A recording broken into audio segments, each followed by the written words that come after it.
So, unang save ko po dito sa apat na napatol is si Jai. Si Jai.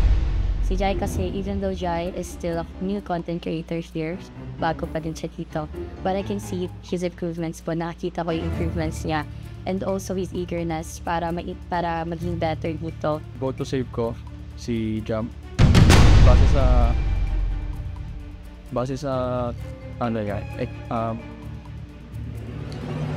base sa performance niya last week, okay naman yun, nasa top rin naman siya, hindi mataas siya, tsaka dun sa report card na okay rin naman. Ang save ko po is si Jamila. Si Jamila kasi, si Jamila lang yung nakikita ko sa apat na bottom na sobrang lakas. And when it comes na ipagkumpara mo siya sa mga returnees, feeling ko ka-level niya yung returnees, and may sometimes na pwede niyang angatan yung returnees. Ganun si Jam. Si Jam kasi nakikitaan ko talaga siya ng potential na lalakas pa, so binibigyan ko siya ng chance, and at the same time nakikita ko rin yung mga efforts niya every challenges and every day dito sa mansion. Si Jai kasi hindi dahil tropa ko siya, dahil nag-exceed siya sa mga challenges namin. For example, kanina sa challenge namin, nag-top po sila sa district dahil sa kanya, binuhat niya sa physical challenge namin, so nagko-contribute siya. Ang isa kong save ay si Jam kasi malakas siya sa lahat. Dayas, sa supporters. Si Jai. Kasi bagong sisi siya eh. Actually, Jamila also, nag-excel si Jamila din. Pero kumbaga, i-compare ko kasi at the same time din sa sa challenge last week, mas mataas yung rango ni Jai sa kanya. Ang first save ko is Jamila.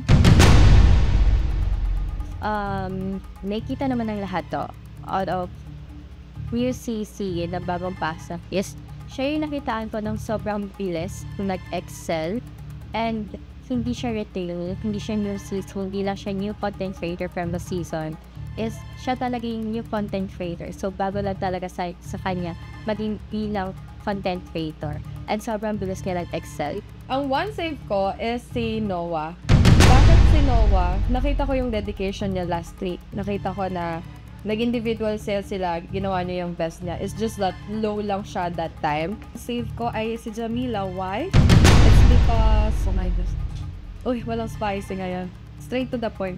It's because si Jamila is isa sa pinakabata dito, and I think hindi naman siya big factor, pero talagang nakaka-amaze yung performance dito. Aminado ako. Ang vote to save ko is si Jam, syempre.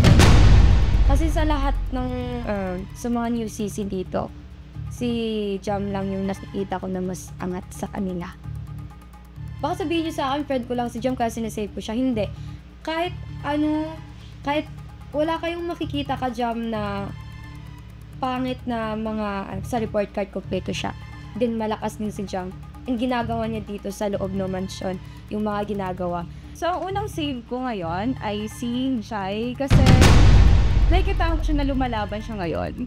At nung weekend spotlight nila, nag-top 2 pa nga siya eh. Kaya siya yung isa-save ko ngayon.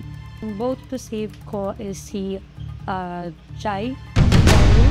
Dahil as a new CC rin, hindi rin naman pa ganun siya katagal dito.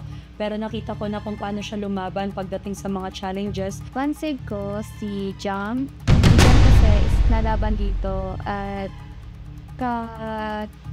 ka-group ko siya noong last, wala siyang yellow basket. So gumagawa siya ng paraan para makisabay sa amin. Makisabay. Ang vote to save ko ay si Jamila. So, hi Julian. Ayan. Siya yung vote to save ko dahil isa na siya sa nakikitaan ko na isa sa mga faces ng The House of Collab soon in the future. Isa sa save ko is si Jai.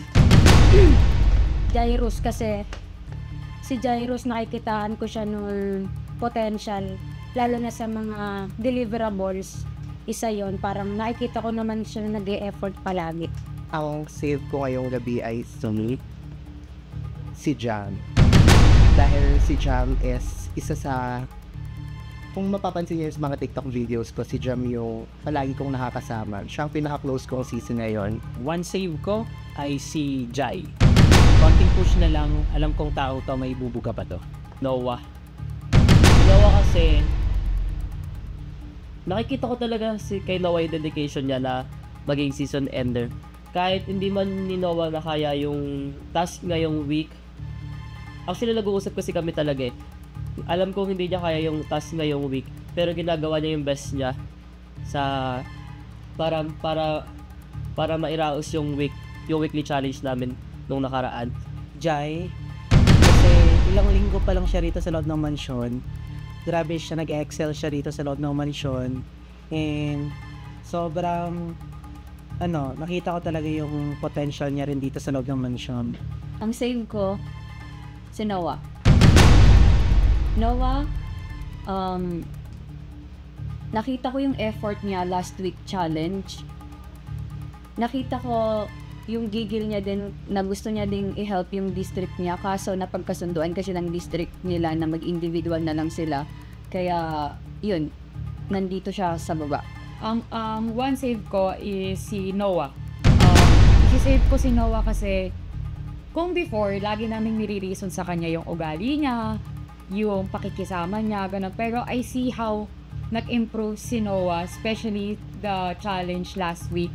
Though, nagkukulang siya kahit papano, pero gusto ko pa rin kasi enhance at malaman niya na na-appreciate siya ng mga content creator kung paano siya nag-a-adjust na towards us. One save is si Jai. Why Jai? Kasi si Jai is sobrang collaborative niya when it comes to collaboration, and sobrang approachable niya din sa mga tao dito sa loob ng mansion, and gumagawa siya ng mga deliverables niya.